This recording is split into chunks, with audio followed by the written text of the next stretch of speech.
One of the reasons that Deven and I have always been friends is that there's never been a time where we've talked about, we always go deep in a quick hurry. There's always something that we're going to talk about on a spiritual or, That's how I roll, Rob. I'm sorry, man. No apologies needed from me. That's how I roll too. I'm not interested in talking about things that don't matter. And I've always appreciated that about you. Growing up, have you always been that? Have you always been someone that wants to go deep and talk about these things that matter, or is this a new Deven?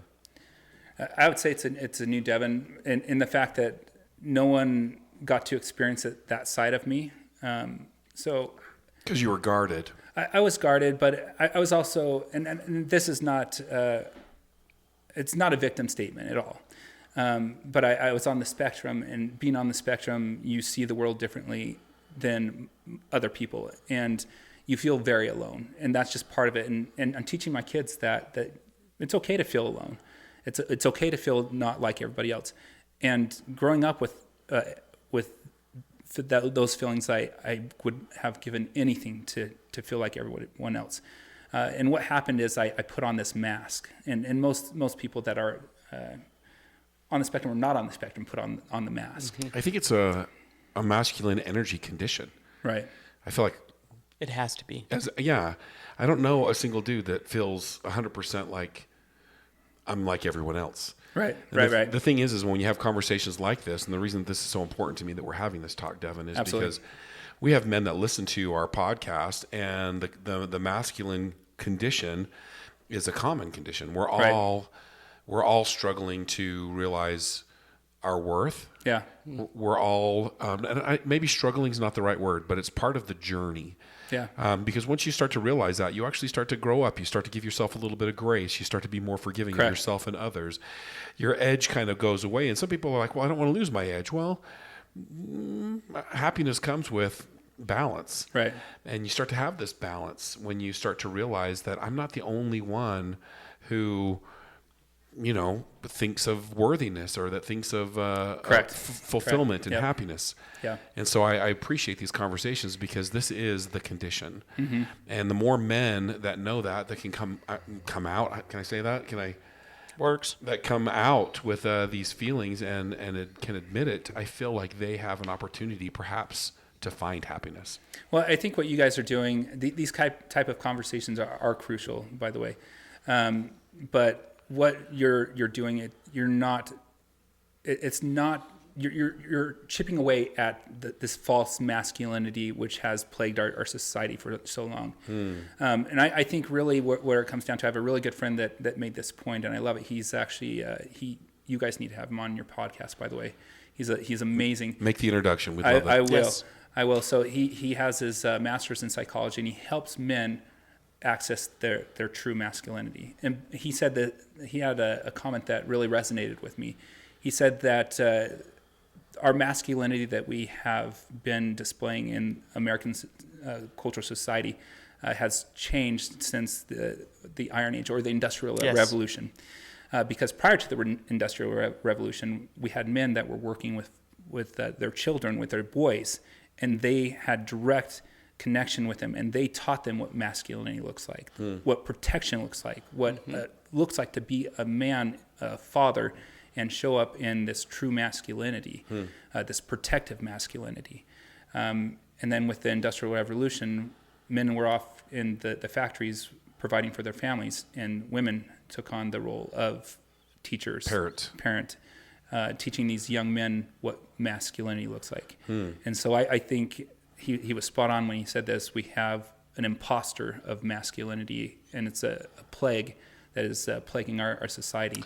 I've often thought about where my dad got his definition of masculinity, his behavior, and was it in the John Wayne movies and all these things. Then I think about where I got mine was looking at him. Of course, we all look at our examples growing up, and I love that. I love my dad, but he had terrible examples, and so therefore he kind of was a terrible example. And And so there's this weird swing of like masculine versus feminine energy and being comfortable with both and creating balance. It's okay to have your feelings. It's okay to connect, but it's not okay to go it on your own. It's not okay. We're pack animals. We are. The more I'm around my pack, my herd, my tribe, Alec, my boys, the more I realize I need these guys. I'm better with them than I am alone.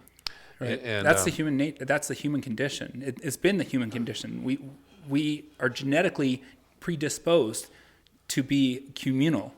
This isn't natural for people to feel like they have to go it alone. It's not natural. Yeah, but it's so celebrated. It's so celebrated that I'm the strong, I'm the pillar, I'm the independent, make it on my own kind of a guy, and it's just such bullshit. Yeah. A tremendous amount of bullshit. And also it's wildly gratifying to see my boys succeed and grow. We had a meeting last night with two of the tribe, three coming together. And I was a witness, so there was 4 of the tribe, 4 men that kind of came together, and we put together these like solutions that are industry changing, big deal stuff. Not one of us at the table could accomplish it alone, but that's a real condition. That's how it's supposed to happen. That's how it's supposed to be. But where I'm going with that is like at the end, I felt like so good. Like I felt like I really hit the ball out of the park. Team. Yeah. Do you get what I mean? Yep, like it was 100%. It felt so good. I wanted to call up the boys and be like, "Hell of a job, boys! Hell of a job," and it felt really good. I'm way excited about this opportunity that that I have with these other men. The direction that I want to go with this, Deven, is now as we create this tribe, as we're creating this consciousness, masculine consciousness. I feel like the definition of masculinity is wildly askew. It's swung off to left field, 100%. What does this even mean? What does it even mean to be a manly man? It means, excuse me, it's taken a turn. Like somehow the yoke gym bro, that's what masculinity is, and that's where the toxic masculinity has come from, and that couldn't be further from the actual truth of true masculinity and what that means. Have you ever looked at like the origin of the term toxic masculinity? I have not. Comes from a study of men in a prison. It's not even on the spectrum of men in the world. It's a behavior of men who are incarcerated. Right. And so it's been taken and kind of bastardized into this negative definition, and it has nothing to do with reality of masculinity. It's an interesting perspective. I did not know that. So it's really interesting that you took that context too.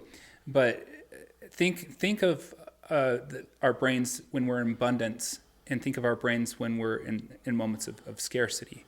And moments of scarcity, I'll say unsafe, and abundance safe. Our brains respond and we act differently when we're in moments of abundance versus moments of scarcity and unsafety. Certainly. What I would say is right now in this time of in culture and in society, we're in extreme unsafety, and that's why we're seeing this extreme masculinity that's coming out. And I love that you drew that comment that it was done in a prison. I couldn't think of a more unsafe place to be than in a prison. And you're going to see this toxic masculinity come out in extreme levels. And I think we are in society seeing this unsafe society, and you're seeing men default back to this position of scarcity. Yeah. And you're seeing this massive toxic masculinity being coming out and being exposed. Yeah. So how do we cure that? We create safety, we create abundance, and people will naturally pull themselves out of that place of toxic masculinity. I feel like in my journey, masculinity is it's best displayed with that constant, consistent behavior, more than it is me showing up and being masculine, right, and being a hero. It's just being the steady man, showing up, creating safety for my family, for my tribe, and being that example. And sometimes I'm the father example, sometimes I'm the son, sometimes I'm the whole range of this emoji, whatever you want to call it, like these characters. Yeah. But this is where I'm comfortable being, and I don't have to run into a burning building to prove my masculinity. I really think Jordan Peterson said it best. Like, you need to train yourself to become a monster, and then learn how to control it. And then my mind is like, and then be able to go play dress up dolls with your daughter. Oh yeah. You know, Like that. Yeah. Oh man, I play some Barbies. I'm not gonna Do lie. Yeah, we've got You playing mean Barbie, I huh? play some mean Barbies. My daughter Zayaka, she has a whole set of Barbies that she inherited from her older sisters, and then somehow she got all of the Avengers what? characters, and so they're the same tall, the same height. So we got Ant-Man and right on through Wolverine. You name the characters, these big buff characters, and she'll come over and she'll hand me the most dutiful ones, you know what I mean? Of course. Good. And and so I always try to grab like the pretty mermaid sparkly one, and it's just interesting how she already at 5 years old has this like, no, you're these guys. Right. Well, she just looks at you, Rob. This one matches. Yeah, You're this going one right with here. Dad. Yeah, Right. That's right. You need a mask, Dad. You're going to be Ant-Man. There you go. It's interesting to watch this little person grow up, and I'm always, it's like an experiment. Zayaka is like, I'm wondering where this is going to go. Who's she going to turn into? Mm-hmm. Am I being that example? I've got 4 daughters, and it's important to me. We talked a little bit about this on Sunday. It's important to me to that my daughters are warrior goddesses. Yeah. That's how I'm raising my girls. They're no, even though they're very feminine and beautiful, and they like to look pretty, they're badasses. Yeah. And I think that is that masculine energy that I'm putting into them? I don't think so. No, I think that there's a powerful. You're setting the expectations of what's appropriate in their life. Yeah. So, and we talked about this, and Topher, I was over at his house Sunday, like he said, and watching him with his daughter, it was a really pleasure and experience to watch the way that you interact with her. You treat her with so much love and compassion, and the way you look into her eyes and tell her that she's beautiful and loved and cherished.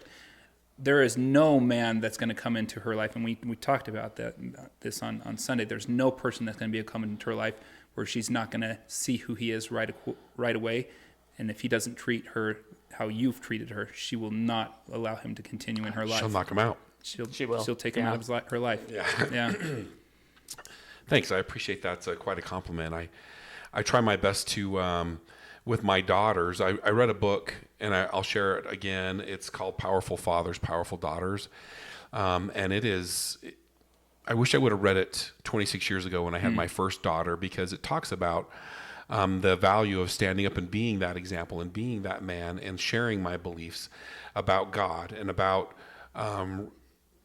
politics and about justice and about those things, because it's important that she should understand this is what this looks like. She might not choose that. That might not be the direction she wants to go in her choice of a mate or a companion, which is awesome. But it also shares with her that there are men out there who can vote a certain way, who can still love them, or there's diverse personalities out there that can still do service and have charity. And Right.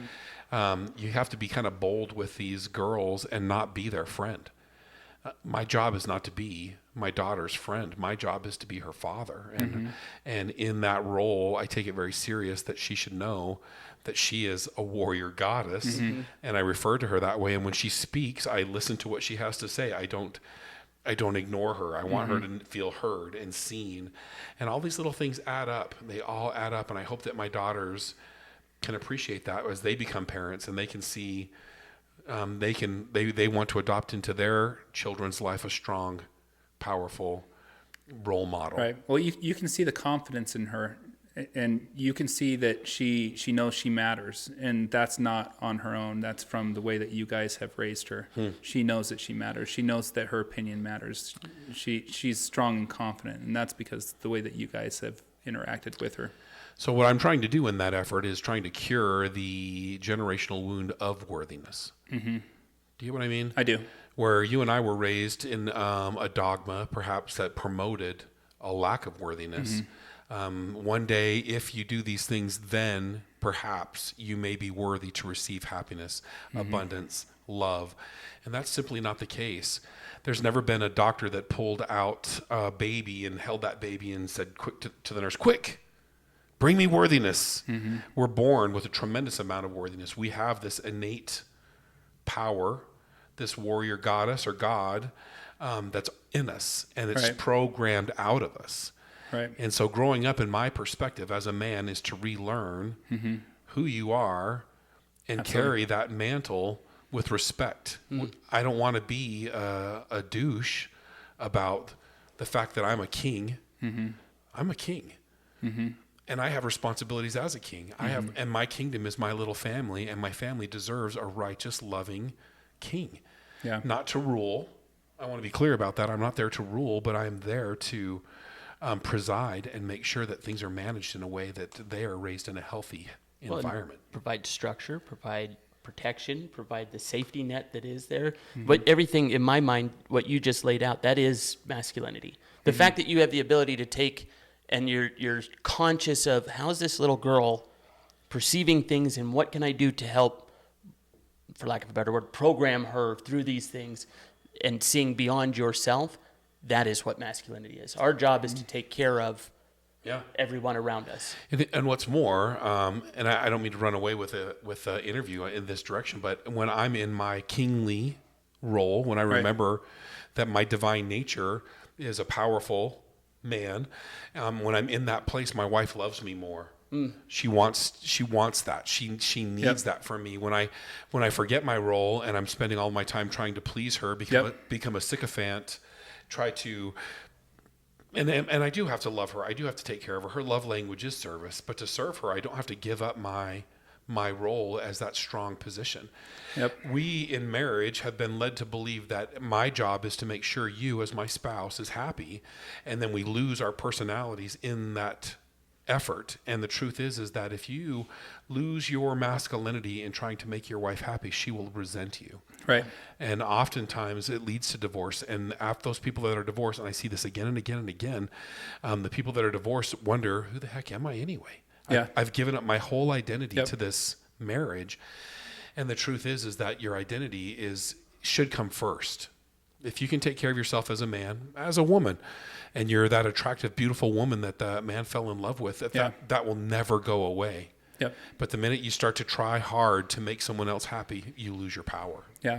We said, I proposed that we're in a famine, and what we're in a famine of is self-love. And the reason why it's so important is if we don't love ourselves, we're willing to give up of ourselves in situations that we shouldn't be giving up of ourselves. So no identity. No, not only that, definitely no identity, but even integrity. Because if you need to have acceptance and you don't have it for yourself, if you need to have love and you're not feeling it for yourself, you will do what you need to do to feel that acceptance. You will compromise. You will compromise. And that even comes down to honesty and integrity. Wow. Powerful. That is powerful. Rob, why would somebody want to watch this podcast? Why wouldn't you? We have a good time. You're going to learn something. And by the way, it's awesome. You should click it. You should watch it. Thanks for tuning in. Subscribe right now.